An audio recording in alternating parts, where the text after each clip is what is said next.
Hello, everybody. I hope you're doing well wherever you are. Thank you so much for joining us today on South Sudanese Women Intellectuals Forum. My name is Dr. Grace Juan Soma, and I'll be the moderator for today's discussion. Today we are currently streaming live from our Facebook page and on our YouTube channel, that is South Sudanese Women Intellectuals. So whichever platform you're joining us from, you're very much welcome. And for those who are joining us for the very first time, especially those who are joining us on our YouTube channel, the South Sudanese Women Intellectuals Forum is an online platform for professional South Sudanese women to connect and work together in building our nation, South Sudan. We have been having weekly discussions since May, and this is the 9th discussion on the forum. If you're watching us on YouTube, please don't forget to like, comment, share, and subscribe to our YouTube channel for more videos like this. We are currently joined by two of our moderators. I will introduce them later on. We are joined by Ms. Stella Loki, Ms. Christine Meling, and I think Dr. Elizabeth Warila is trying to join us. We have two other panelists who will be joining us later, and I will introduce them as we go along. Today's topic of discussion is on preventing and responding to violence against children and adolescents in South Sudan. This is a very important and sensitive topic, but yet one that we as South Sudanese women, we must address. There have been reports in the media of South Sudanese women and girls who have been survivors of violence, and in particular, sexual violence. In fact, if you go on Twitter this week, there has been a hashtag that has been trending. That's hashtag South Sudanese survivors. And through this hashtag, women who have experienced sexual violence in their past, and most of them in their childhood, are coming forward to share their stories. Here at South Sudanese Women Intellectuals, what we want to say to all these girls and women is that we see you, we hear you, and we believe you. And we hope that one day we will be able to have a session where some of these survivors can come and share their stories. We are being very intentional in calling these women survivors and not victims, because we believe that survivors is a term of empowerment, and also because we know that there is healing, hope, and peace beyond any form of violence, including sexual violence. In fact, I'm going to read a few lines from a South Sudanese poet by the name Bakoni Gongwal, and this is what the poet says to their perpetrator of violence. And it goes like this: the road to healing will be long and arduous, but my victory you will regret. You did not win today. You lost your morality, integrity, and your humanity. I will not forget how to laugh. I will not forget how to feel. I will not forget how to heal. I will grow, I will thrive, and I will live, because my happiness was not for you to take, not to give. So to all the South Sudanese survivors of violence, once again, we're telling you that we are together with you, we see you, we hear you, and we believe you. Today, our focus is on violence against children and adolescents in South Sudan. And why we're discussing this topic as South Sudanese women is because South Sudan is classified as one of the countries where children are living in fragile and conflict-affected environments. Fragile and conflict-affected environments put children who are already vulnerable at great risks for acts of violence and aggression against them. And although there is a lot of progress that has been made in improving child protection indicators in South Sudan, there is still a lot that needs to be done. The fact that there is not much data available on violence against children in South Sudan does not mean that it is not happening. And in fact, the fact that these women are coming forward to share their stories means that these things have been happening for a very long time. Violence against children is not just unique to South Sudan. In fact, it is a global problem, and that is why it is addressed under the Sustainable Development Goals, that is the SDGs. We moved from the MDGs to the SDGs, that is, we moved from the Millennium Development Goals to the Sustainable Development Goals in 2015. And the Sustainable Development Goals are part of the roadmap to achieving the 2030 Agenda for Sustainable Development, whereby the emphasis is on a holistic approach to achieving sustainable development for all. There are 17 SDGs, and they build on the principle of leaving no one behind. There are several targets of the SDGs that mention violence against children, and they include the following. I will read. We have goal number 16, which is to promote peaceful and inclusive societies for sustainable development, provide access to justice for all, and build effective, accountable, and inclusive institutions at all levels. Target number 1 of goal number 16 is to significantly reduce all forms of violence and related deaths everywhere. Target number 2 focuses specifically on children, and it says to end abuse, exploitation, trafficking, and all forms of violence against and torture of children. Then we have goal number 5, which focuses on women and girls.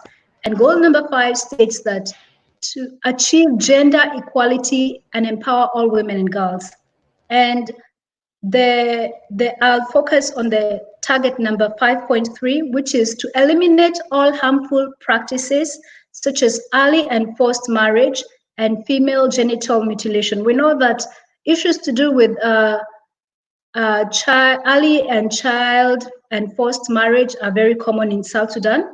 However, I want to state that on today's discussion, we will not focus so much on that because we know that's a heavy topic. So much has been done about it in South Sudan. So we're going to have another session where we will address child protection issues like child marriage and children in armed conflict. So we will not be focusing on that today. And the other sustainable development goal that focuses on violence against children is goal number 4, which is to ensure inclusive and equitable quality education and promote lifelong learning opportunities for all. So today on this discussion, we are saying that we shall not leave any child behind. And so joining us in tackling this topic today is a multidisciplinary team of experts from different sectors such as government, law, health, and education. And I will go ahead and introduce our panelists for today. We have 2 who are currently on. The rest will be joining us. So we have Miss Stella Loki. I will read out the biographies one by one as we go.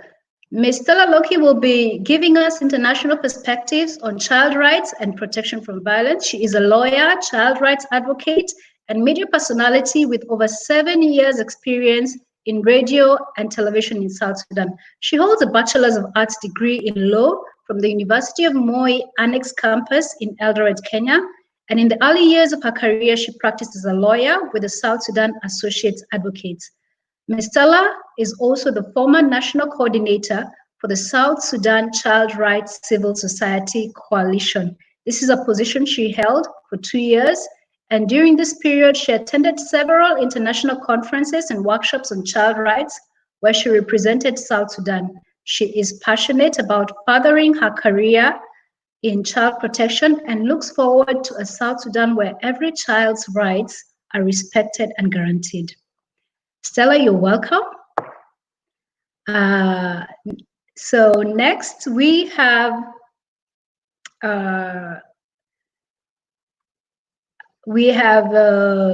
Miss Christine Meling Lemmy. Okay, Christine will be shedding light on violence against children and adolescents in schools and educational settings. Ms. Christine Meling Lemmy is an educationist with 15 years experience in the education sector, where she started off as a teacher. She holds a Bachelor's of Arts with honors in education. She is currently pursuing her master's degree and working on research in the area of early childhood development and education. Ms. Christine has extensive experience as an educationist, working in and out of the classroom, gaining skills in teaching and education programs and policy development. She has worked as a tutor in a training institute and with the Ministry of General Education in instruction and training. She also has experience working with international NGOs and is currently working with UNICEF in the education program. Christine, you're welcome. Thank you for joining us. So we are having trouble with the other panelists who are trying to join us. I can see Dr. Elizabeth is trying to join us, but I will go ahead and continue to introduce the rest so that by the time they are here, we will have already done the introductions. So our next panelist that I will introduce is Honorable Aya Benjamin Libo Warile. She is the current Minister of Gender, Child and Social Welfare under the Transitional Coalition Government. She holds a Master's of Science degree in Animal Production from the University of Aberdeen in Scotland in 2001 and a Bachelor's of Science degree in Animal Production from the University of Juba 1997 in Khartoum. In the humanitarian sector, Honorable Aya has served in many roles in different international organizations and UN agencies, such as the Gender Advisor with VSF, UNDP Consultant, and FAO Livestock Officer. She worked as the Deputy Director in the then National Ministry of Animal Production and Fisheries until 2013. Honorable Aya is an avid academic and entrepreneur. She has taught in the College of Natural Resources and Environmental Studies at the University of Juba, South Sudan. She is also the founder of SudaChick and Target Companies in South Sudan. Honorable Aya will be joining us in her capacity as the Minister of Gender, Child and Social Welfare, discussing child rights, welfare and social services in South Sudan. Honorable Aya, you're welcome to join us. I will also go ahead and introduce the other two panelists who are yet to join us. We have Ms. Atong Majok Kurkwer, who is a young and talented lawyer and human rights activist. She practices law as an advocate at Bright Attorneys Law Firm. She graduated from Dr. John Garang Memorial University in Rumbek with distinction in 2013. Ms. Quer has demonstrated leadership qualities as she has served in various leadership positions, such as the elected Secretary General of Young Girls Welfare Organization in 2010. She was also appointed as a member of South Sudan Youth Parliament and Secretary of External Affairs, South Sudan National Union. She also serves on the board of directors of the National Alliance of Women Lawyers. In academia, she works as a facilitator at the National Transformational Leadership Institute at the University of Juba, where she is also pursuing her master's in law degree. Ms. Quer will be giving us expert legal advice on reporting channels and legal procedures to follow when seeking justice for children and adolescents who are survivors of violence. And the last panelist that I will go ahead and introduce is Dr. Elizabeth Warile. Dr. Elizabeth Warile is a pediatrician and child health specialist. She obtained her degree in Bachelor's in Medicine and Surgery from the University of Khartoum in Sudan in 2004. She has more than 15 years experience practicing medicine in Sudan, South Sudan, and Kenya. Prior to relocating to South Sudan, Dr. Elizabeth worked for several years as a medical officer in Khartoum. She joined academia in 2008 as a teaching assistant in the Department of Pediatrics and Child Health at the University of Juba and later on was promoted to a lecturer. Dr. Elizabeth pursued a Master's of Medicine in Pediatrics and Child Health at the University of Nairobi and qualified as a pediatrician and child health specialist in 2015. She is currently working as a pediatrician in Nairobi, Kenya. She has interests in pursuing further subspecialization in neonatology, which is the specialized care of neonates, and she will be discussing with us the impact of violence on the health of children and give us expert tips for parents. Dr. Elizabeth, could you wave to us so that we can know that you're here? Okay, perhaps you can try and find another place with better lighting. There's a lot of darkness and shadow. Yes, the light is so much directly below you. So if you can find another place with better lighting, that would be good. We can hardly see you.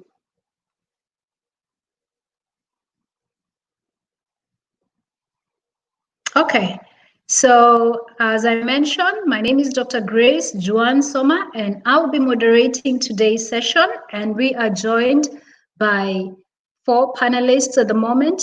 Our final panelist will be joining us later. So we shall start off our discussion with our questions for our panelists, and we shall start off with Stella. All right, Stella would like you to go ahead and define for us what the rights of children are, what is violence against children, and what are some of the key forms of violence against children. Stella, you're welcome. Please unmute yourself. Well, thank you so much, Dr. Grace Soma. So first, before I go into that, I would like also to reiterate what you said earlier on about the hashtag trending in Twitter right now of South Sudanese survivors. I'd also like to add that we applaud your courage and we support you in this journey, and we are here with you. So it's a struggle for all of us, and we'll always be here for each other. Now, just going straight to children's rights. So basically, children's rights are human rights, just to put it simply, and all humans are born inherent with fundamental and rights. Children are afforded low status in most societies. So mostly they're always excluded from participating or putting in their voices in some very important things in society. So because of that, they've been accorded special rights.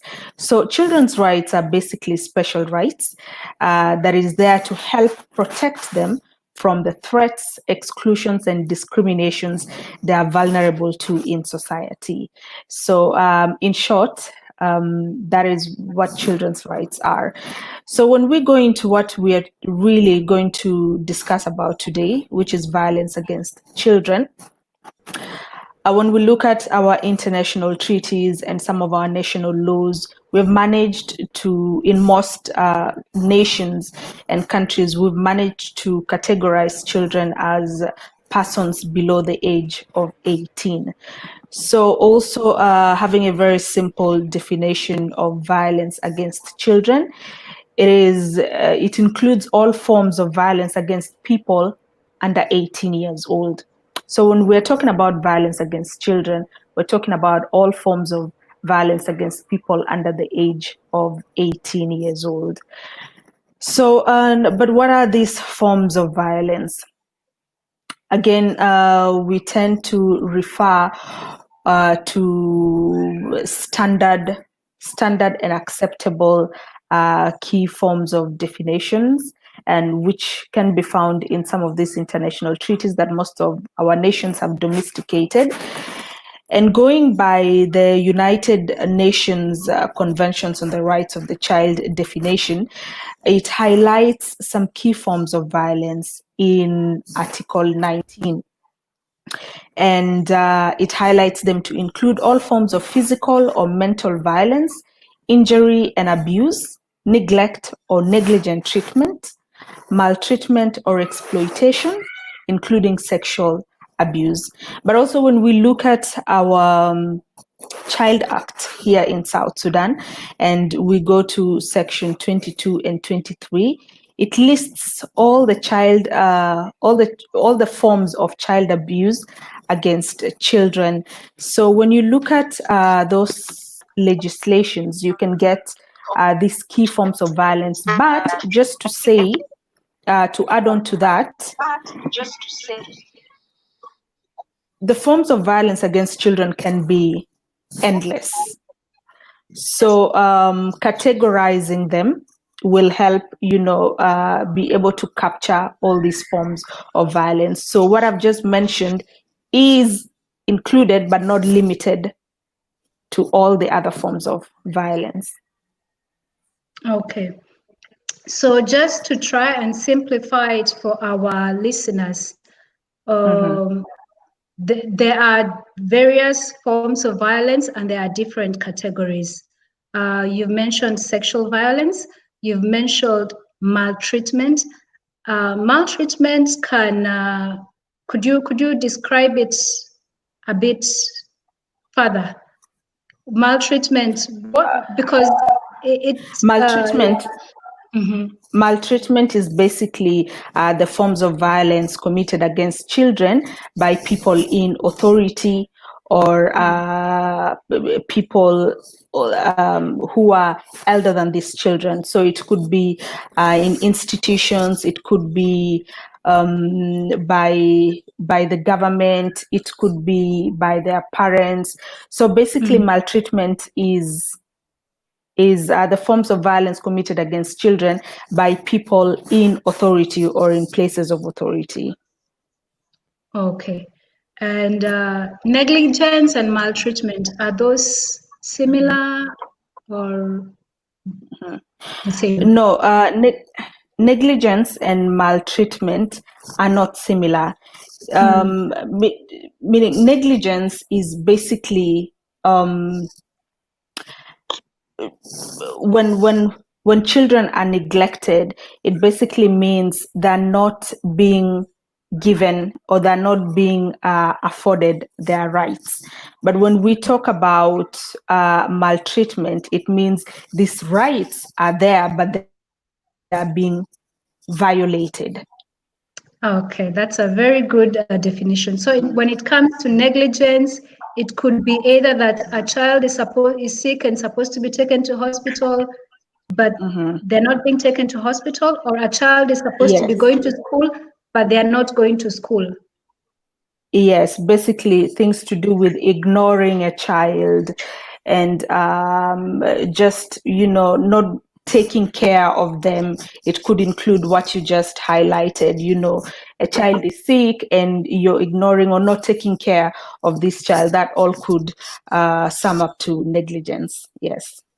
Okay. Could you highlight on psychological forms of violence? Are there, because I think one of the most common forms of violence is physical violence, beating up children. People are very aware of that. But there is also the other aspect of psychological violence. Psychological violence, yes. And that is very prevalent, by the way. It's very prevalent in our communities. We see them even in our neighborhoods. But I don't think if we really understand that could be, or that could amount to psychological violence on children. Some of these ways that we can psychologically violate children is ridiculing them, for instance, or shaming, being insulting and shaming them, are also ignoring them. you know, all these could have psychological impact of the children. We're all used to being in neighborhoods where you find a child is just, you know, insults are howled and thrown at children, and you know that they have some of them kind of, you know, have gotten used to it, but still it still will have some psychological impact on children. So being able to ridicule children, even there are some forms of punishment that are shameful to children. So all these have a psychological impact on children, and we see it, and this is really one of those forms that we see it every day in our neighborhoods, in Yeah. our homes, but we take it very lightly. Mm-hmm. So Yeah. yeah, yeah, Just to echo what you've said, we see it mm, so much that it has become normalized, yet it yeah. is not normal. All right. It And is not. Yeah, we need to become more aware about it. Okay, yeah. Dr. Elizabeth, thank you so much, Stella. I can see Dr. Elizabeth has finally joined us. As you can see, she's a very busy doctor, still working. Thank you for making time to join us. So, Elizabeth, please, will you go ahead and describe for us some of the common forms of violence that you have encountered in health settings? How health workers can identify a child who is has experienced a form of violence, and especially if this has not been reported by the caregiver or parent, and what the health impact of violence against children is. Okay. Thank you, Dr. Soma. I'm really sorry because I'm still at work, as you can see, but thank God I managed. Thank you for the welcoming, and I'm glad to be in this discussion. Violence in children, it's as my colleague has mentioned, we have violence. The most common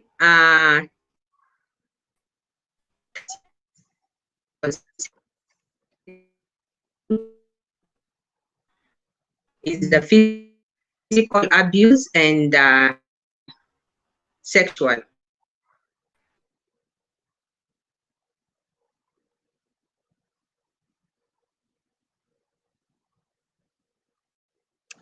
Dr. Elizabeth? Okay. It seems that we are losing her.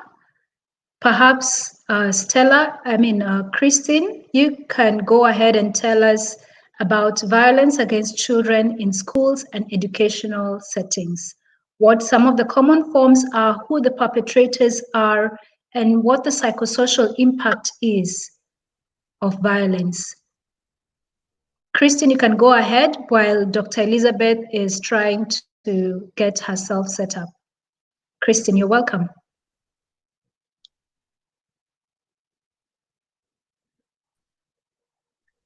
Hello. Oh, okay. Christine? Okay. Dr. Elizabeth?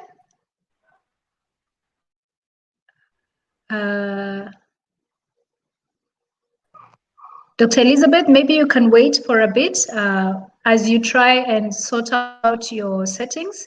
Christine can go ahead and then we will come back to you. Yeah, thank you, Dr. Grace, and thank you, fellow panelists, for this important discussion today about violence against children in our communities, in our schools, and society as such. So I just want to bring to you, first of all, the definition of school violence. You know, it has been defined by different scholars, but one definition I think makes it very simple for us, that these are acts of interpersonal violence that are within a school community.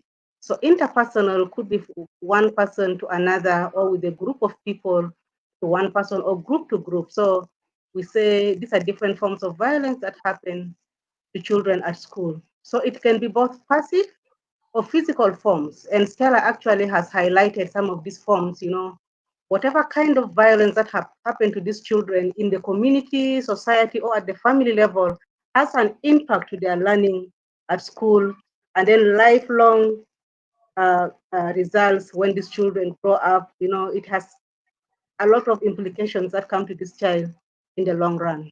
So it can be passive of physical forms of violence. The passive forms of school violence include verbal bullying. This could be threats, which are common in our school. Children threaten themselves. And it's all because of what they see in the community, as already been highlighted by our colleagues. Intimidation is one of them. And then even it could be some cyberbullying. We are into the Facebook and WhatsApp these days. There are groups, different groups of social media.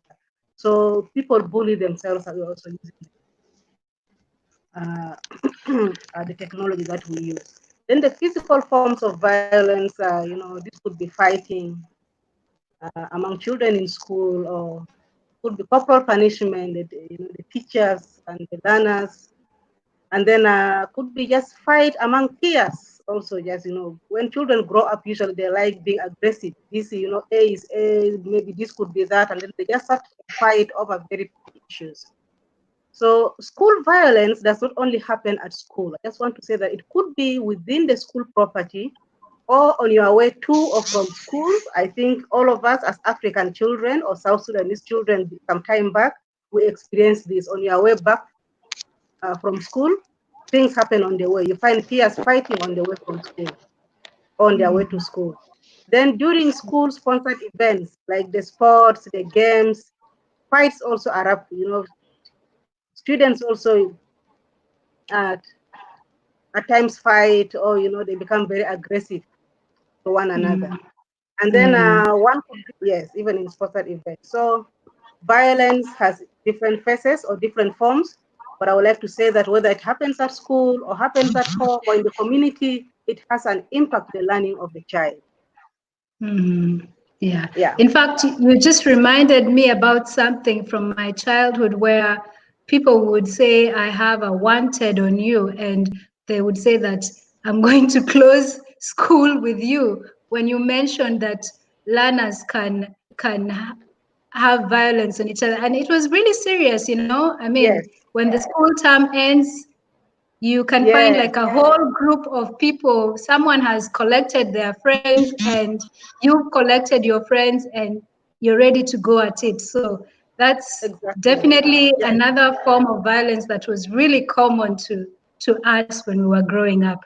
So how And can Grace, teachers? Yes, please. Just one important one also I forgot to mention. In our setting, Yes. particularly in South Sudan context, there is also a violence, students versus teachers. In that students Mm. attack teachers, it also happens in our society, because at the end of the Mm. term, when students have Mhm. failed to be promoted to the following class, then they Yes. attack that teacher that no, I must be promoted to the next class. So also we have violence against teachers, not even All against right. children. Thank you. Yes. Yeah. Okay, then there is another form of violence where, and I think uh, it's common in many settings in Africa where schoolgirls are getting pregnant. Would you classify that as a form of violence against children? They're getting impregnated by, say, teachers, you know? Violence against children. It becomes violent. I don't know the I motive think between the teachers. Yeah. Stella, Someone is saying you want? something. I think Yes. I think maybe I think that can come under sexual abuse Yeah. by adults on children. So yeah, it would amount to violence against children, because that definitely comes under sexual abuse. Yeah. Okay, all right. So, Christine, how can teachers help in identifying cases of children who are experiencing violence in their schools? How teachers can help. Yes. One is, trained teachers will always know how to identify the different behaviors of children, because, me myself as a trained teacher, I can tell a child who has a problem. But I just want to bring you examples from what really happened practically on the ground in South Sudan. One is most of our teachers do not have the qualifications of really seeing, some of the problems that the children experience. But then I think with the support of the Ministry of Education, being supported with the partners and other humanitarians, I think a lot of effort has been put in place to build the capacity of these teachers to ensure that they are able to not only deliver lessons or ensure teaching and learning, but also go beyond into some of the social aspects that affect children while at school. And through this, I think a number of interventions have been done, and a number and teachers, they continue, to be trained by these partners, and I think they're able to, to see some of these things that affect, to identify children who have issues when it comes to learning. And one could be establishing a good rapport, good friendship with the learners. If a teacher is friendly in the classroom with the learners, you approach maybe the learners are free to approach their teachers, in a very friendly manner, then they will be able to expose, some of the issues that maybe if they are having any other violent experiences at home, or maybe some issues that may be affecting their learning, or just some social aspects that affect learning. And then another one for a teacher also is to encourage active participation of children in class. When you encourage active participation, then you should be watching out for that child who is not fully engaged. That is one clear indication that it could be a problem or the child is just reluctant. And and there are many more. Then the aggressive behavior, then there are physical signs like the injuries, the swellings, and then inappropriate dressing. A child really comes in a very inappropriate way. That tells you there is something wrong. One could be the poverty, but then maybe there's nobody who's taking care of this child. So the list is long. Yeah. I wish I had enough time would have Yes. All all right. these areas. Yeah. Okay, so we will Yeah. go on next to talk about preventing violence. And in this section, we will focus on some of the strategies identified and used in preventing violence against children. So, Stella, could you elaborate briefly on any laws that have been enacted to protect children from violence and perhaps related to South Sudan? And Honorable Aya can add on to that. Okay. So we do have some international treaties that have been ratified by South Sudan that protect children. Well, one of these, and it is the treaty that has been mostly ratified in the whole world, which is good for children. And it is the UNCRC, which is the United Nations Conventions on the Rights of the Child. So South Sudan ratified this convention in 2015, and it has helped shape the legislation on child protection in the country. And now, of course, it does highlight the protection on children. When you look at some of the articles of the CRC, Article 19, it directs all parties to take appropriate legislative, administrative, social, and educational measures to protect children from all forms of physical or mental violence, injury or abuse, neglect or negligent treatment, talk about maltreatment or exploitation, sexual abuse, etc. Now, under the convention, it also obliges state parties to ensure that school discipline and Meling, maybe you will talk a little bit about this when we talk about physical and humiliating punishment on children, because this is also a form of violence. When we talk about corporal punishment, it might still be a discussion in many African platforms, but most of these treaties, like the CRC, which we are binded by, talk about physical and humiliating punishments. And one of those places that children can undergo this is in schools. So maybe, Christine, you will maybe highlight something on that and tell us about that. And then in addition to the UNCRC, we of course also ratified the optional protocol on the involvement of children in armed conflict. Like Dr. Soma said, it's a topic that we'll not get into right now. It's a discussion for another day.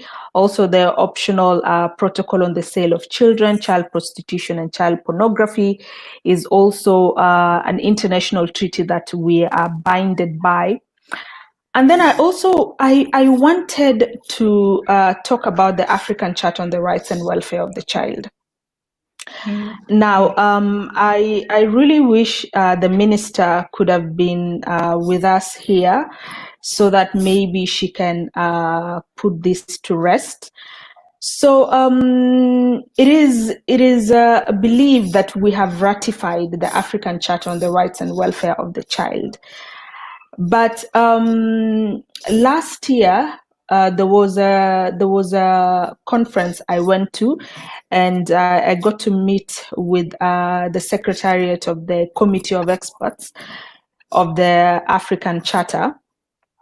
And they said South Sudan hasn't ratified it, actually. And when you go to documents, even when you go to their website, you will find that South Sudan is among the 6 countries in Africa that hasn't been documented to have ratified the African Charter on the Rights and Welfare of the Child. So there is a disconnect between whether we've actually ratified it, whether the process is complete on ratification. So I really hope the minister could have maybe made that clear. But the importance of that charter is that it is complementary to the UNCRC. It is complementary to it in that the charter itself puts into consideration the social, cultural, and economic realities of the African child that probably the UNCRC did not particularly address the issue of the African child or put the African child in mind. And that is the gap where the African Charter comes in to fill, because it puts into consideration the realities on ground that the African child has to go through each daily. So that is still something that I'm a little bit hesitant on saying whether we have totally ratified it or not. But it will be a good charter, or it could also be taken up by our activists on children to follow up on the ratification of that charter. And we also do have the African Charter on Human and People's Rights. It was ratified in 2013. And like I said earlier on, children are humans also. So the rights of children are definitely also being protected by the African Charter on Human and People's Rights. I believe these are the major international treaties that are there to protect children when we're talking about violence against children. But there are also, of course, other treaties that will come in when we talk about child marriage and all that. I would like to leave that for the discussion of the other for next time. But there are some treaties when we talk about the Convention on the Elimination of All Forms of Discrimination Against Women. That some of the issues like child marriage will come into it. The optional protocols on the Convention on the Elimination of Forms of Discrimination Against Women will also come under that. And then we have also ratified the Worst Forms of Child Labor Convention. And child labor, maybe just to highlight a little bit on child labor, it's probably one of those forms of child abuse that we should look into, especially now during this time of COVID-19, where children are not in school and they're at home. So they have all this time at home. So they're probably being vulnerable to child labor. We have seen children in the streets of Juba here begging, and that is something that has been addressed in the Child Act of South Sudan, where children cannot be used for begging. But we now see children cracking stones. And all those are forms of child labor that have been spelled out in our act. So it is something that I think we should closely look into, the issue of child labor, especially right now during this time of Corona. Now, those are some of the international treaties that I want to highlight on. And when we look at national laws here in South Sudan, I would like to begin with the Constitution, which really does not go into the protection of children, but it guarantees rights and freedoms for every citizen in South Sudan, of which children are among South Sudan citizens. So the Constitution guarantees the rights of children also here in South Sudan.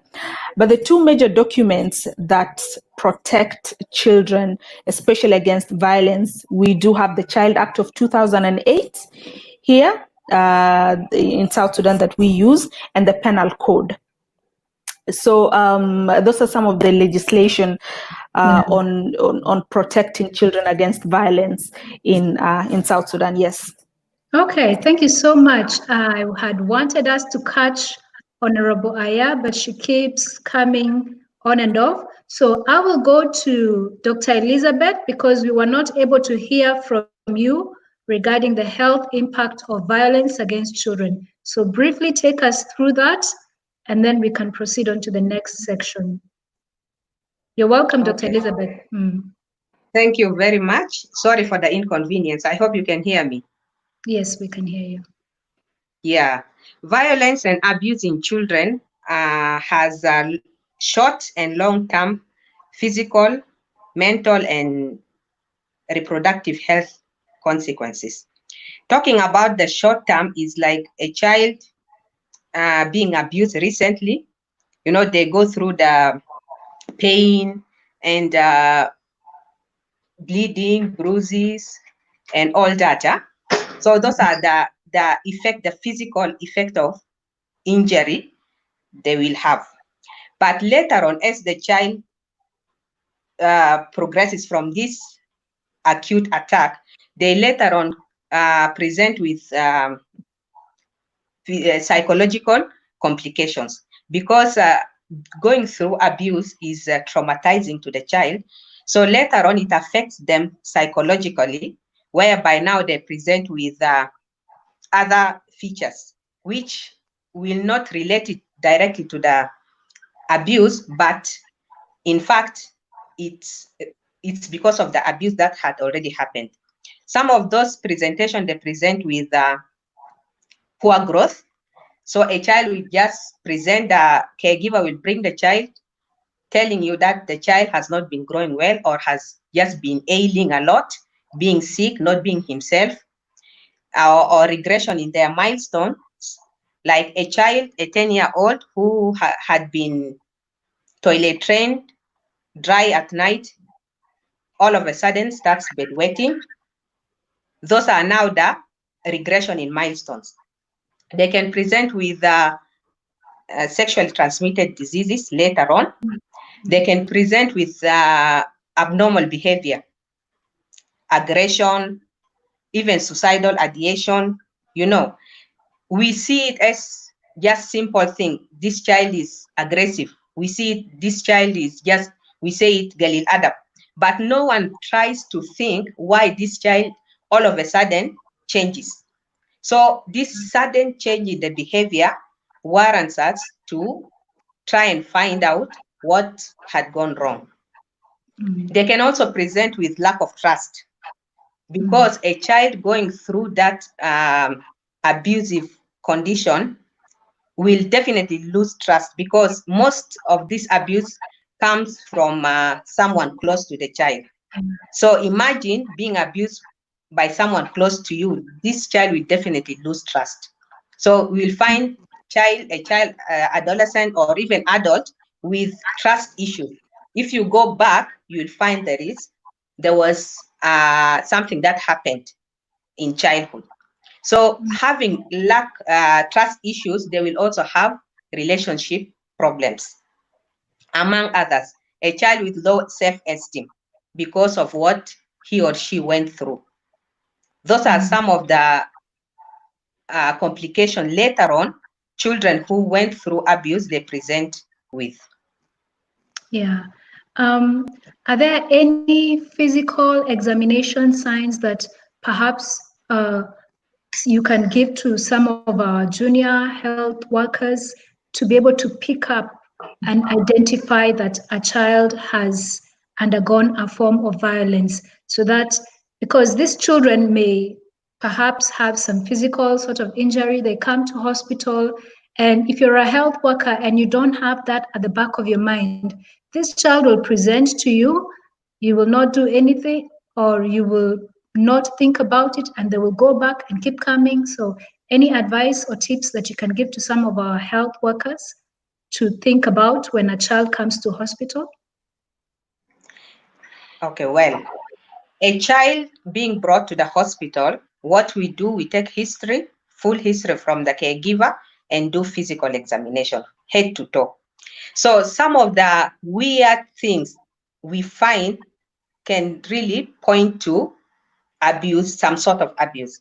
For example, if you find a child with a 3-month-old child with a wound at the back or fracture of the ribs, that is not something common because you don't expect a 3-month-old to be moving around to have that injury. Or you get a child with bruises all over, wounds, some are healed, some are fresh. And with when you try and tally or tie things together with the presentation or the history you are getting from the parents, you'll see they are not matching. The history they give is not matching with what you are finding clinically when you examine the child. Or for example, a 10-year-old coming with a chronic abdominal pain, you examine, we do thorough examination, even examine the private parts, and you see abnormal findings on the genitalia. That is not common unless if they give you the history that the child is sexually active.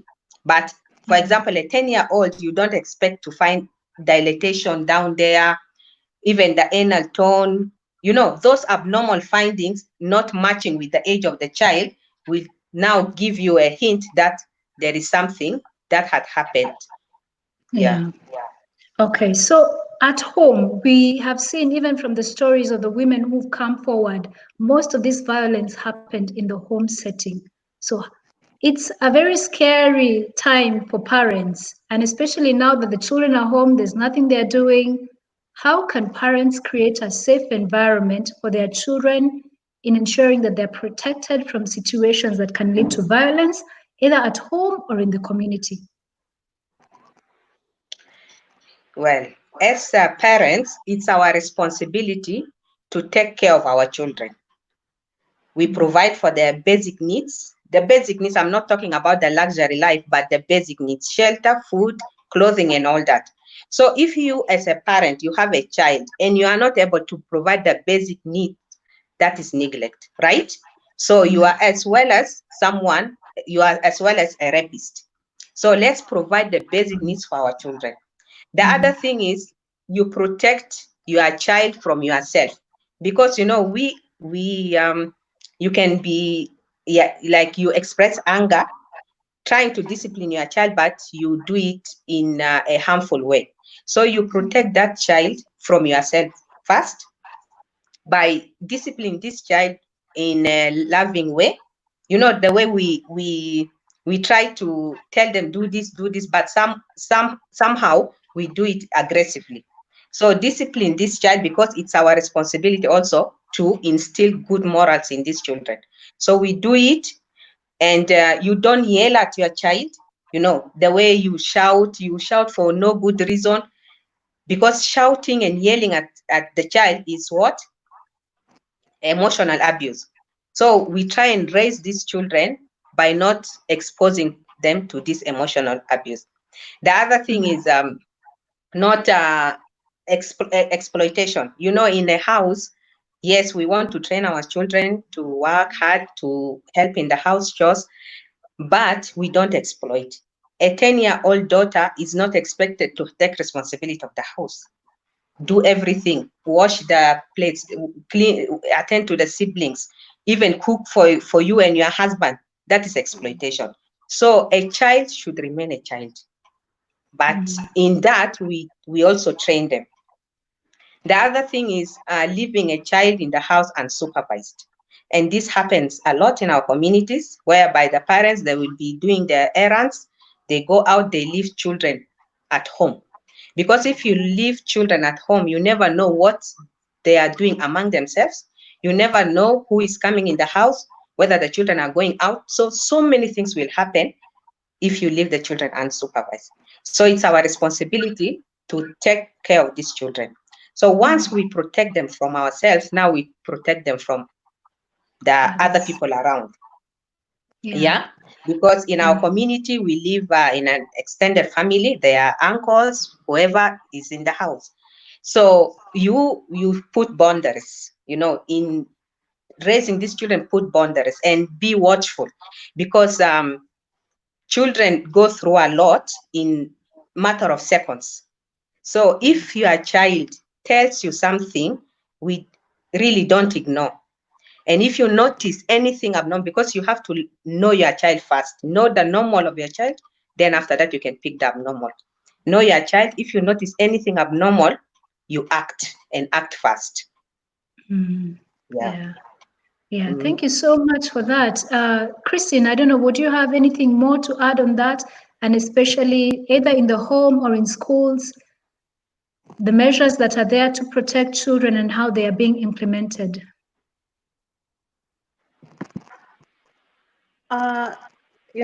Issues of violence in school, or issues to do with corporal punishments and any other violent-related issues. I will talk about the legislation first of all. The National Ministry of Education is working in accordance with the national regulations, like what our sister Stella has already stated, the Child Act, and then we have the Education Act that said that every child has the right to learn in a very free, friendly and safe, protective learning environment. And then to reinforce this, teachers have been, issued the Teachers Code of Conduct. And to make sure that they implement it, every teacher who is trained is issued a copy of the Teachers Code of Conduct. And in that Code of Conduct, you find all these forms of abuses listed there. When a teacher maybe punishes a child, when a teacher maybe has some sexual connection maybe with an underage. So all these forms of violence are listed in this Teachers Code of Conduct. Christine? The law says that, yes. Christine, sorry to interrupt you. Let me pause you there for a bit so that we can try and catch Honorable briefly before she goes off, and then we can continue with you. Honorable, thank you so much for joining us. I know it has been a struggle, and we really appreciate you being here with us. We have been talking a lot, and we've talked about a number of things. What I wanted you to highlight for us is the progress that has been made in terms of laws to protect violence against children in South Sudan. What is the situation in terms of implementation of these laws? You're welcome, Honorable. I'm not sure if I got you. Yes. But thank you very much. Okay. Thank you very much, and I'm humbled and privileged to be part of this. Sorry for all that has been happening. I don't know whether it's the problem of the link or the internet. I really worked hard to make sure I had everything in place.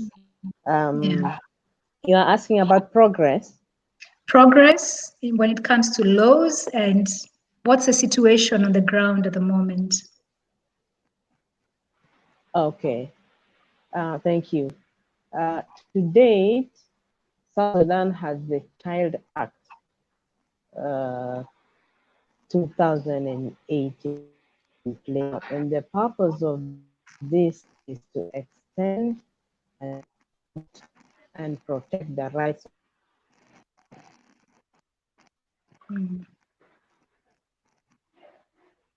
Challenge in South Sudan, the internet.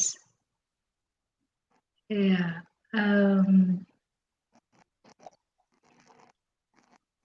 I can see actually, Christine.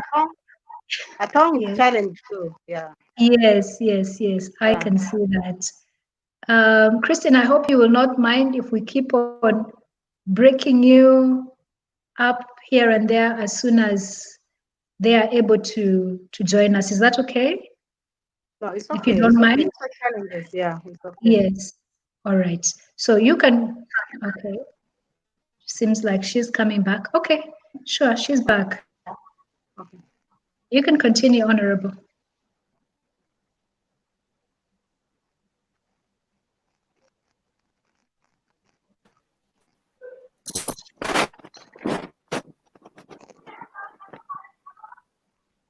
Hello?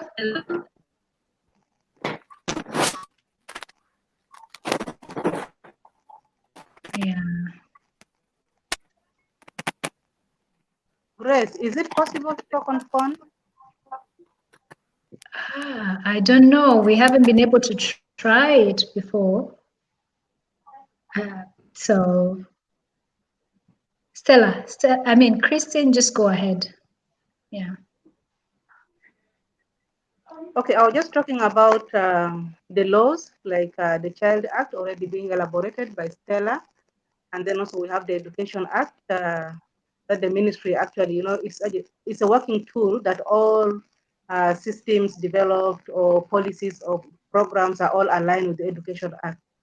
And then I was talking about the Teacher's Code of Conduct, which is actually is compulsory for every teacher to undergo training and then issued a copy of the Teacher's Code of Conduct, which also, in the conduct, all forms of violence and any other misconduct are clearly stated to ensure that teachers and learners have got a good relation in the in the school environment without any without causing any harm or any psychological kind of maybe torture or what to every child, to ensure learning actually is fully implemented for both boys and girls in the learning environment.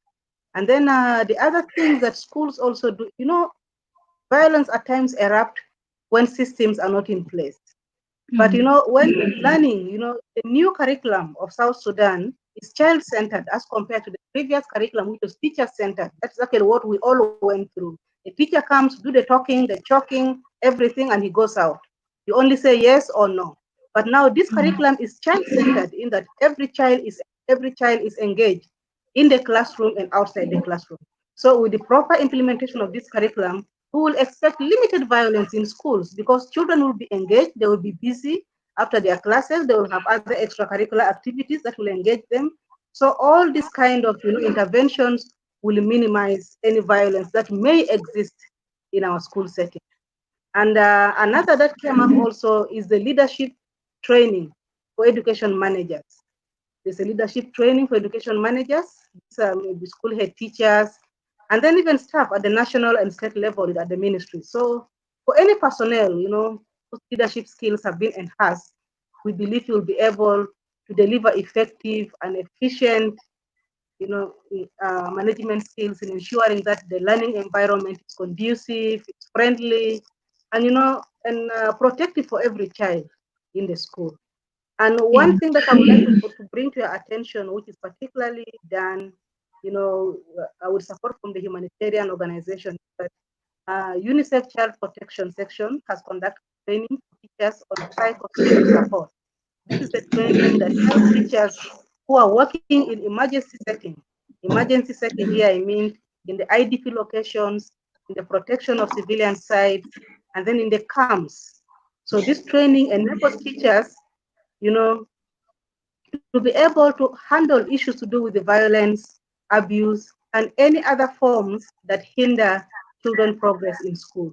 So this is the kind of training that we do with support with partners and then supporting the government in the implementation of education programs in the affected areas. Thank you. Okay. Thank you, Christine.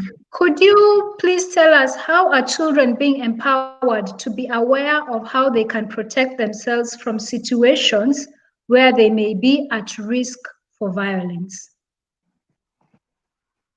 At school level, I just want to give you the basic examples. I want to share with all just the basic examples of what is happening. Empowerment of children at school level, we have what we call the school clubs, where children organize themselves in groups. We have the debate and all these kind of clubs. We are all aware of this. So it is through these clubs that children, the clubs are not only for the academic participation. It also goes beyond where children, because we have the school clubs, both academic, and then we have also the peace clubs, and then the girls specific clubs. So when we talk about the peace clubs, this is where now you bring other, peace building activities for behavior change, and then maybe some attitudes change, and then then for the violent ones, maybe we try, the teachers try and the communities try very hard to change some of these behaviors and attitudes. And I mean the violent behaviors and the attitudes. Then for the girls, and then also anyway, in these organized groups, this is where other issues are also shared among the students. For example, if you are attacked, maybe with boys, or maybe if girls attack you, and then all these kind of discussions is what is being discussed in the organized group of children. And then if you go to the IDP locations and then the camps, we have the humanitarians, including UNICEF, where we have what we call the child-friendly spaces. Child-friendly spaces is where we bring children who have, who are victims of all this violence or who have other issues. We bring them together, they are brought together, and then they are mentors in these child-friendly spaces. They talk to these children, they educate them on how they can manage the situation, how they can cope. And then it also goes beyond, they're given some skills, some livelihood skills in many other projects that will help them to cope and then also, earn some basic living to support themselves and their families. So it is counseling, and then also they're given some skills that will help them survive. And then during this child-friendly, space talking and counseling and all that, many children, girls and boys, they tend to share their experiences, and that alone is a healing for them. So we just thank our humanitarians, being very close with the government in supporting these affected children in the country. Okay, thank you so much. Oh, wow. I wanted to catch Advocate Atong. Advocate Atong, are you there? Okay, we missed her again. Dr. Elizabeth, you talked Yes. about how, okay. Atong? Atong. Atong, you're there? Oh yeah, you need to be unmuted. Can you unmute yourself? Yes, you're welcome. Okay, I Atong. hope you're getting me clear now. Yes, Yeah. you're welcome. Please, could you go ahead and tell us what are some of the legal steps that can be taken when seeking justice for children who have experienced violence in South Sudan? Break it down for us so that our viewers and our listeners, in case they experience such a situation, they know exactly what they need to do. Okay.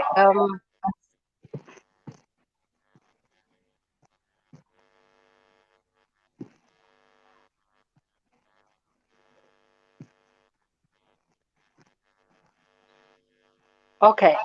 Thank you so much, Dr. Grace, and the rest of the panelists. I'm sorry for coming a little bit late. I have been experiencing some issues with my internet. But the processes or the step to be taken, whether it is for children or mature people, the first thing to do is opening a case. As you go to the police station, or is it a step or stop, they call it a stop center, to get the form 8. The first thing is to open a case. Even if the suspect is not known, you just open a case against a known person. And then the next thing will be definitely going to the hospital, getting the treatment, getting what is necessary, and then later on come back to the police, because now you have at least a case. That is the first evidence. The first evidence is opening a case that something happened on this particular date. The second thing is everything that should be for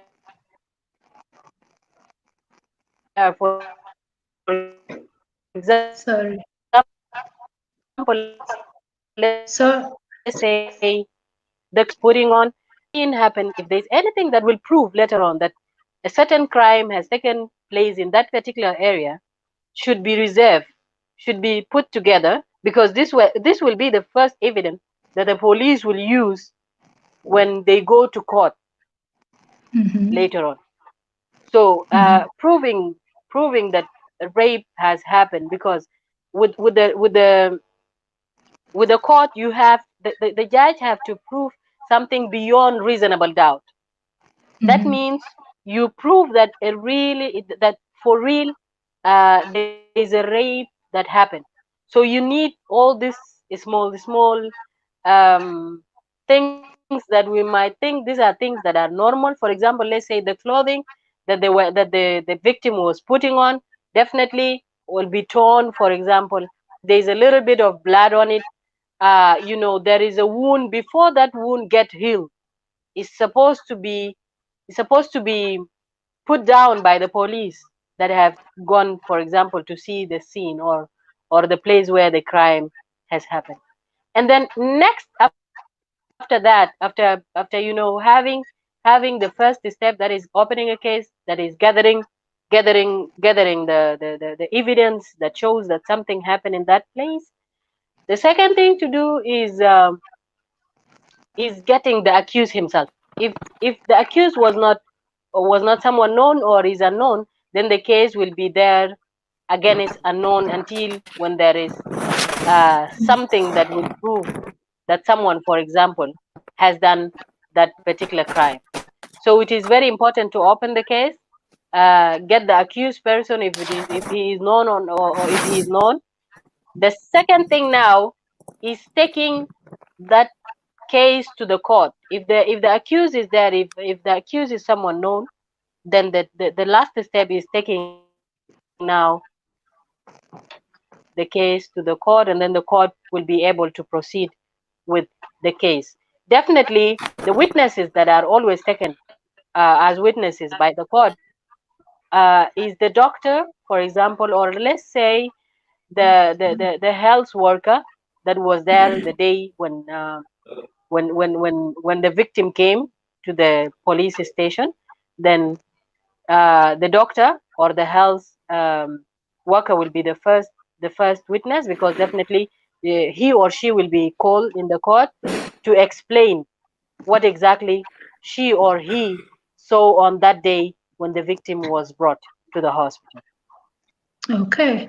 So Thank you so much. basically these are the steps when you want to go for a legal case, or when you want to open a case in the court, or take it Okay. ahead to the court. So, Yeah, thank you. yeah. So I'm just going to summarize. The first step you said, go to the Sorry, the police and reflection. open a case, even if you don't know who the perpetrator of this form of violence is. Go to the police, open a case, go to Exactly. hospital and receive emergency Yes, care or treatment, and also evidence from a health worker that indeed exactly. Exactly. an act of sexual violence has occurred.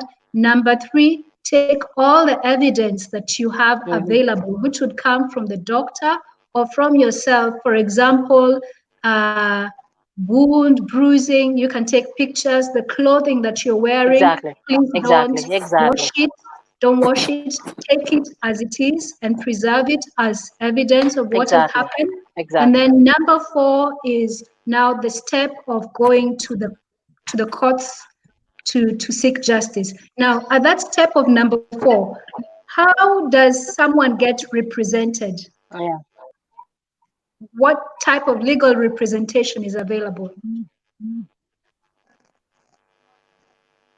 in terms of a lawyer? Okay.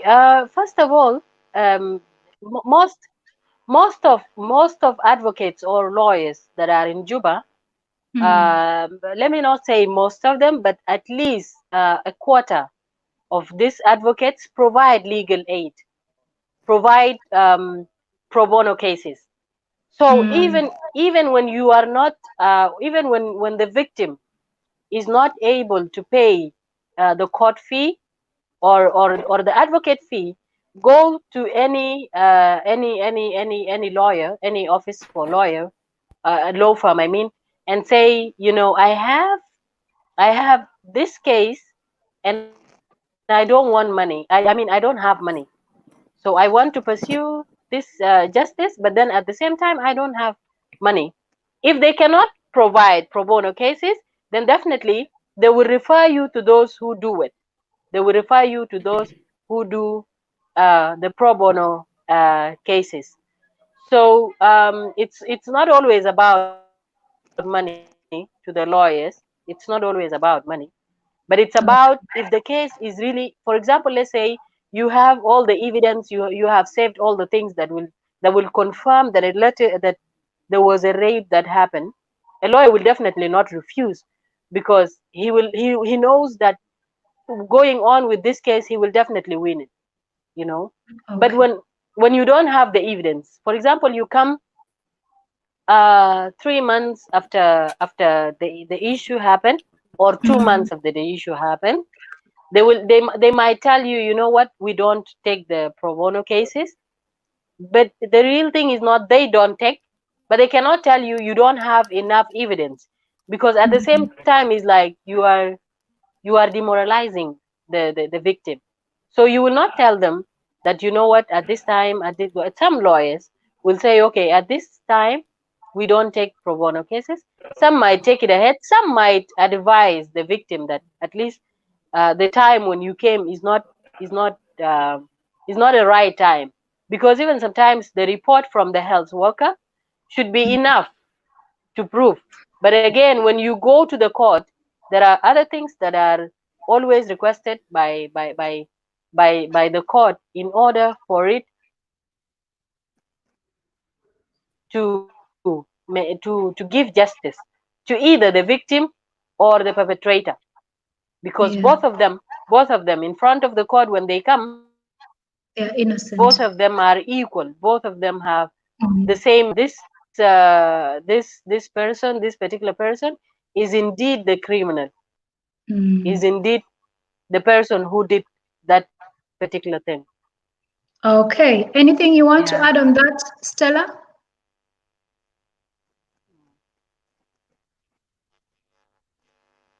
Stella?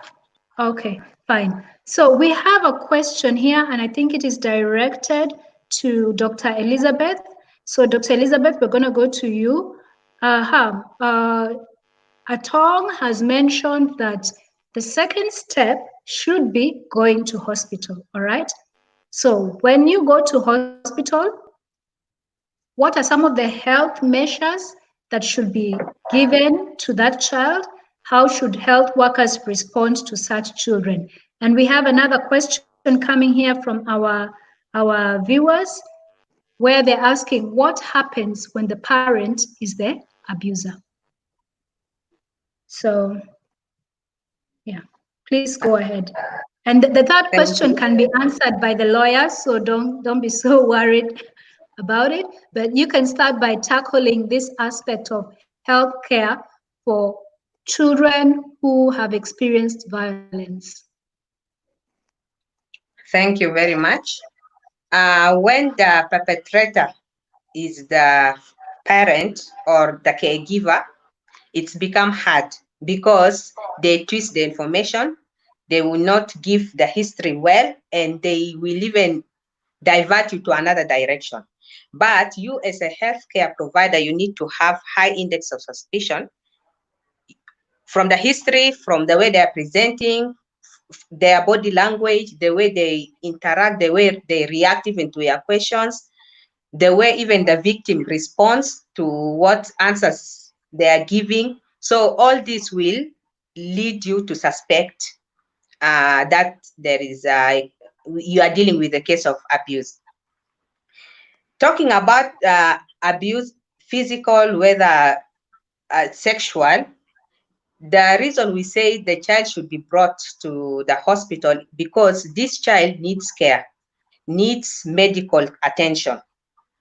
from the wound they get, the bruises, you know, the pain they go through, they need to be put on some painkillers. The wound needs to be dressed, and you know, we attend to them medically. Again, a sexually abused child needs to be screened for sexually transmitted diseases, needs to be given post-exposure prophylaxis. So there's a lot of things we do for this child.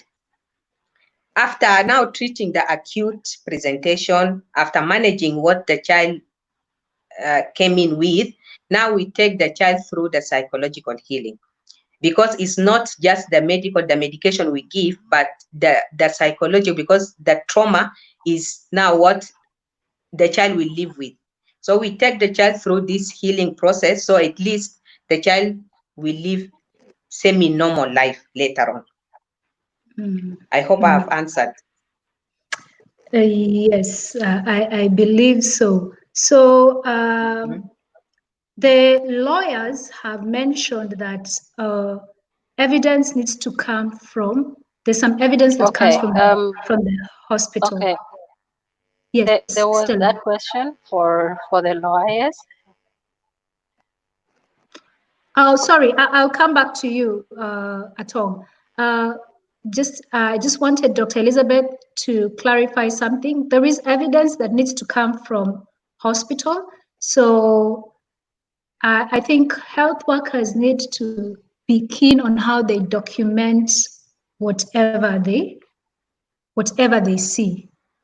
Yeah, because in as much as you give the treatment, if you don't clearly document the history and the physical information, there'll be very limited evidence for that. And I think also the test results can also be an evidence, the investigation and the treatment given can also be the evidence. Part of being able to pick out some of this history would be if the child is taken away from the parent and the health worker speaks to the child alone. What do you think about that, Dr. Elizabeth? Sorry, come again. What's To the be able question?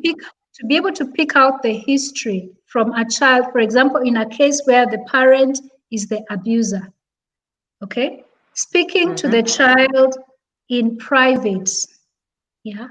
How effective do you think this is? Speaking to the child in private, away from the parent or the caregiver.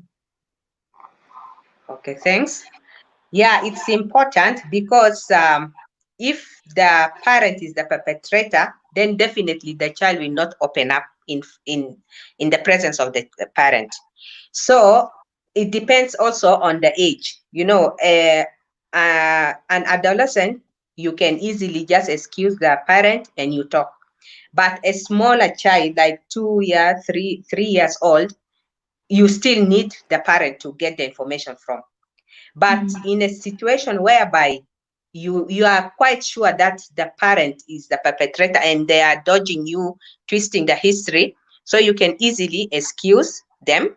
You tell them you want to talk with the child if the child can speak for himself or herself. You excuse, then you take the history. And with you talking with the child, it's not even easy because you are also a stranger for that child. So you need to create that rapport between both of you. You need to reassure the child that you are going to help him or her. Let the child be confident and have that trust in you. Then after that, they can open up because it's not easy. Yeah. Yes, definitely it's not easy. Atong, you wanted to add something on that? Okay, Christine, you want to add something on that? Yeah, somebody is asking, yes, whether there are any support mechanisms for any children who have been abused. Yeah, so I would say yes, because like what I say, because my examples are from the emergency setting, the conflict affected locations before, where child protection have established the child referral desks. This is a desk where they place a counselor or a child protection officer, where if children come to report, it is put in a strategic location and the children have been made aware about the existence of that table or that room. So this is where they come and report their cases. So it is, it depends on the level of case, because, as children in school, they report any cases. Even when I take your pencil, then you'll come and report. But then there are those serious cases where the teachers cannot handle, and this is where they are being referred to the counselors or the social workers, and then they are given the right advice. So at the school level, it's majorly the identification and then handling the minor cases, of course, but then there are these serious issues that, are not really good for the child. Then the teachers refer them to the social workers. Then that is why the rest of the story continues.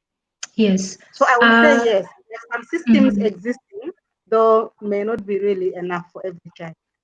Yes. Dr. Yeah. Elizabeth, do you have any point to add on how health workers can connect children to uh, how health workers can connect children to social services? Okay. Yes, as a healthcare provider, after taking the history, documenting everything, and we document in the words of the child. You document and you do the examination, you document everything. Then if it's a clear case of abuse, then now, if it's a hospital setting, there are some procedures we follow, whereby you inform the medical superintendent and all that. But generally, if you document and it's a case of abuse, you involve the social worker, if possible. Then from there, they take the other, because we are not a police. We are just getting the information, and it's not our role to interrogate and put blames. So after putting all the facts together, then we involve the authorities, and it's our role to involve the authorities. Yeah. Yes, yes. So that's a very important point you make, that as health workers, we have a role to play. So if you suspect something as a health worker and you ignored it, you should bear in mind that you have done this child a disservice. Yeah, because it Yes, is your role exactly. to inform the authorities. I know that we have not been able to really speak to the Honorable, but just immediately after we conclude this session, I will be able to speak with her separately, and I can ask her some of the questions concerning what is happening in South Sudan and in the ministry, and she can be able to shed more light on that. As we go ahead to conclude, Christine, do you think there is a way that the community can be engaged when it comes to changing norms and values regarding violence? Yeah, I would say yes. The community actually plays a very important role when it comes, to changing attitudes and behaviors. So one recommendation I would talk about could be, how do we use the organized structures within a community? For example, the churches, the youth groups, the women groups, and all the other existing structures. This could be the structures that we could use to advocate for change. For example, any awareness raising about violence, the impact of any violence in the community or among the youth. This is actually the institutions where we can also strengthen their systems. What do they do in these groups? And then build on that, and then incorporate issues to do with the violence among the youth, among children, and all within the community. And I believe this has really worked in our society. You see in the villages, when there is anything to announce, or even here in Juba, where we are, announcements come through the churches, come through the local authorities, come through the chiefs, and the communities respond, immediately. So I would say using of existing structures could be one approach that we could use. And then, the other issue could be, the family. Somebody, I'm just seeing, just trying to see the comments, somebody just gave me a point. We start, violence begins, on what we do with our children in our families. So teaching positive behavior attitudes at home, will help this child, not only the child will carry this forward beyond the household and then take it outside to the community. So the kind of discipline that we instill is this, in these children have an implication in the long run. So having, having programs like training parents on child development, and then some, it builds, when they, and then communication skills, I think, will help parents, or families to have this, build this cohesion, and then open communication among children in the family. And then, at the community at large, you find that children will be given voices when they are made aware about, the importance of children having a voice in the community. Societies where we come from, when you speak and then a child, you're a child, keep quiet. And this is why they get violent at the end, they react to the violent behavior. So interventions that target families, parents, and communities will support them in combating violence in the community. Like what I've said, training in child development, or some awareness, on communication within the family. Why is it important? And any other interventions that will help, to minimize violence among children. Thank you. Yes, thanks. Yeah. So I can see a question here, especially for Dr. Elizabeth, regarding the role of doctors or health workers or pediatricians in educating parents with information on violence against children in order to reduce the scale, because it seems that most parents are clueless about the spectrum of violence against children. You want to talk about it briefly? Because I think time is running out. Yes, okay. It's basically what we teach all the mothers, even at the level of the community, that you should know your child, and from time to time you should just examine your child, because there are some things that you'll pick that will tell you that something had gone wrong. Like scratch marks, I talked about. Just check your child. And then now the general education, you educate your child how to take care of his or herself, that the body belongs to him or her. Those general education, we educate our children. So when parents come, as part of the care we give them, we also do the other education. We educate them generally. Oh, it seems she is breaking out, but she is talking about parents. You have to know your child. Take the time to once in a while physically examine your child. And it doesn't have to be something so serious. It could be something as simple as taking time to give your child a bath once in a while. And when you give your child a bath once in a while, that is where you can educate them about boundaries, parts of their body, and letting them know that no one is supposed to touch certain parts of their body without permission. And in fact, no one should touch any parts of their body apart from either the mother or they themselves or someone who has been mandated to take care of them. So empowering children about their bodies is also very important. Christine, do you think there is a role for sex education in the prevention of sexual violence? Yeah.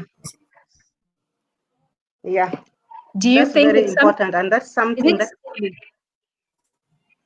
it is. Is it Yeah, something that is actually, it's a feasible gap. in South Sudan? Yeah, and by Grace, it is a gap in South Sudan, and particularly at the school setting. It is something which is lacking, and a few institutions do that, and majority don't do that, and that's why you find. I can just give an example, though it is not, maybe it's not documented. The stories of girls being picked by the roadside and then taken somewhere, and then they are being used and then returned later on. A friend shared with me an experience, a very touching experience, of girls who, they entered these sophisticated vehicles, taken somewhere and then brought back later on, and they are confused. They don't know where they were taken. And there were 3 girls. Then now this one particular girl, as I talk now, has dropped out of school. And I believe it is the impact of that. She's trying to fight internally and trying to define really herself and what she can do, and she has not got the right support. So I think it is really a gap in most of our schools, though a few schools with the help of humanitarians have tried to establish these systems, but it is something that we need to look into and see how we can support these guys. Most of us are what we are today because of the support that we got when we were at school, through the mentors, and they call them senior women teachers and the rest. So we have something to do in that area. Okay. Thank you all our panelists, Yeah. and thank you to our viewers for joining us for our discussion today. Let me repeat that we were unable to speak to the Honorable during this session, but we will soon have a separate session with the Honorable Aya to speak to her once she has been able to find a stable internet connection. We have been discussing preventing and responding to violence against children and adolescents in South Sudan. Thank you to Dr. Elizabeth Warile. Thank you to Christine Meling Lemi. Thank you to Stella Loki. Thank you to Atong Majok.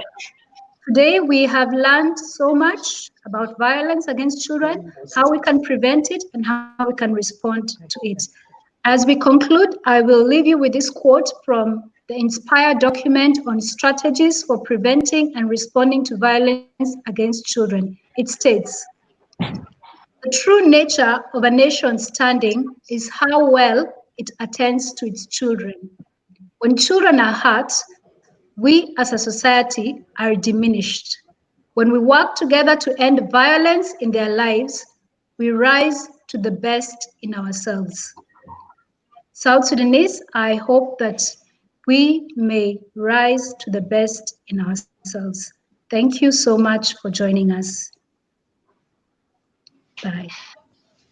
So we shall end over here. Okay. Thank you, colleagues. Bye-bye. Bye. Bye. Mm. Bye. Sugar.